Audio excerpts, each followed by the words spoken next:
અયોધ્યા રામ મંદિરમાં થયા 3 મોટા ચમત્કાર.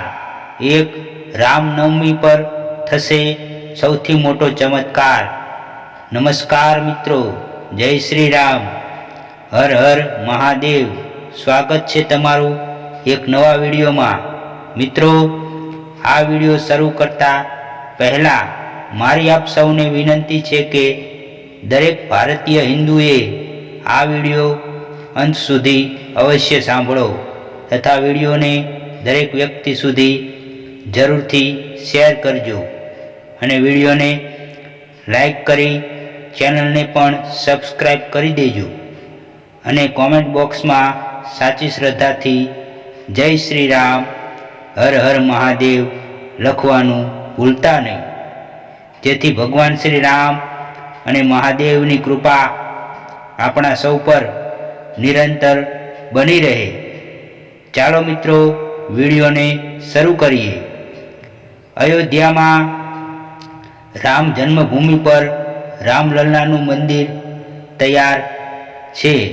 22 જાન્યુઆરી 2024ના રોજ ઉદ્ઘાટન સમારોહમાં ભારત અને વિદેશના મહાનુભાવોએ હાજરી આપી હતી. આ અદ્ભુત દ્રશ્ય ઉપસ્થિત સૌએ જોયું અને ઘણા આનંદથી રડવા લાગ્યા. મંદિરની ભવ્યતા જોવા જેવી છે. તમને જાણીને પણ નવાઈ લાગશે કે મંદિરમાં આવા 3 ચમત્કારો થયા છે. એક, પ્રાણ પ્રતિષ્ઠા પછી શિલ્પકારની મૂર્તિ બદલાઈ. કર્ણાટકના અરુણ યોગીરાજ દ્વારા બનાવવામાં આવેલી ભગવાન રામની મૂર્તિ રામ મંદિરમાં સ્થાપિત કરવામાં આવી છે. યોગીરાજે કહ્યું કે ગર્ભગૃહની બહાર પણ તેમની મૂર્તિની છબી અલગ હતી, પરંતુ મૂર્તિ ગર્ભગૃહમાં પ્રવેશતાની સાથે જ તેની આભા અચાનક બદલાઈ ગઈ. મને પણ આ લાગ્યું. મેં ગર્ભગૃહમાં મારી સાથે હાજર લોકોને પણ કહ્યું કે આ દેવી ચમત્કાર છે કે બીજું કંઈક, પરંતુ મૂર્તિમાં ફેરફાર થયો હતો. હું જે લાગણીઓમાંથી પસાર થઈ રહ્યો છું તે હું શબ્દોમાં વ્યક્ત કરી શકતો નથી. લાગે છે કે આ મારી પ્રતિમા નથી. 2, હનુમાનજીના દર્શન થયા હતા. સામાન્ય લોકો માટે રામ મંદિરના ગર્ભગૃહમાં પ્રવેશવું મુશ્કેલ છે. અહીં 24 કલાક સિક્યોરિટી ગાર્ડ્સ તૈનાત છે, પરંતુ રામ મંદિરની રક્ષા કરી રહેલા સિક્યોરિટી ગાર્ડે જણાવ્યું કે બહારથી એક વાંદરો આવ્યો અને સીધો ગર્ભગૃહમાં ઘૂસી ગયો. સુરક્ષાકર્મીઓએ તેને એવું વિચારીને રોકવાનો પ્રયાસ કર્યો કે તે કોઈને નુકસાન પહોંચાડી શકે છે, પરંતુ આશ્ચર્યની વાત એ છે કે વાંદરોએ કોઈને નુકસાન ન પહોંચાડ્યું અને રામલલ્લાના દર્શન કર્યા પછી સીધો જ ગર્ભગૃહની બહાર નીકળી ગયો. આ ચોંકાવનારી ઘટના સોશિયલ મીડિયા પર વાયરલ થઈ રહી છે.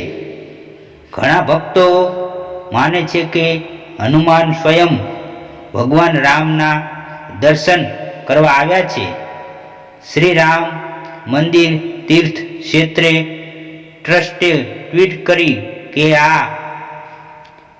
આજે સાંજે લગભગ 5:50 વાગે એક વાંદરો દક્ષિણી દરવાજાથી ગર્ભગૃહમાં પ્રવેશ્યો અને ઉત્સવની મૂર્તિ પાસે પહોંચ્યો.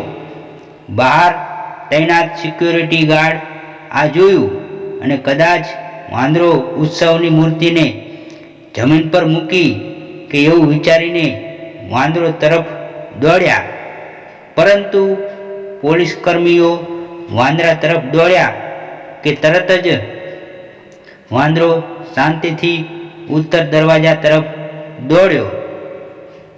દરવાજો બંધ હોવાથી તે પૂર્વ તરફ આગળ વધ્યો અને ભીડમાંથી પસાર થયો. કોઈને પણ મુશ્કેલી ન પહોંચાડ્યા વિના પૂર્વ દરવાજામાંથી બહાર નીકળ્યો.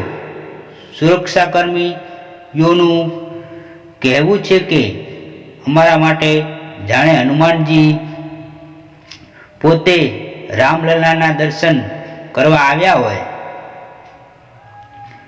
3. સૂર્યદેવ રામલલ્લા કા મસ્તભિષેક. અવકાશ વૈજ્ઞાનિકોની ટીમના સૂચન મુજબ આ ચમત્કાર થશે. રામ મંદિરની 3 માળની ઇમારતના ગર્ભગૃહમાં શ્રી રામલલ્લાની મૂર્તિ બિરાજમાન છે. આ ચમત્કાર બરાબર રામનવમીના દિવસે થશે. રામલલ્લાને સૂર્યના કિરણોથી અભિષેક કરવામાં આવશે. વૈજ્ઞાનિકોએ અરીસા અને લેન્સના આધારે એક ખાસ ઉપકરણ તૈયાર કર્યું છે. આ ઉપકરણને સત્તાવાર રીતે સૂર્ય તિલક તંત્ર નામ આપવામાં આવ્યું છે. ભગવાન રામના કપાળને દરેક નામ નવમીના દિવસે સૂર્યના કિરણોથી અભિષેક કરવામાં આવશે. રામ જન્મોત્સવ નિમિત્તે 3 માળના રામ મંદિરના ગ્રાઉન્ડ ફ્લોર પર સ્થાપિત રામલલ્લાના કપાળ પર સૂર્યના કિરણો ઉતરશે અને તેમનો અભિષેક કરશે. હવે જોવાનું એ રહ્યું છે કે આ ચમત્કાર કેવી રીતે થાય છે. અયોધ્યામાં ગીધનું ટોળું. ઉલ્લેખનીય છે કે રામ મંદિરના ઉદ્ઘાટન અને અભિષેક સમારોહના થોડા દિવસો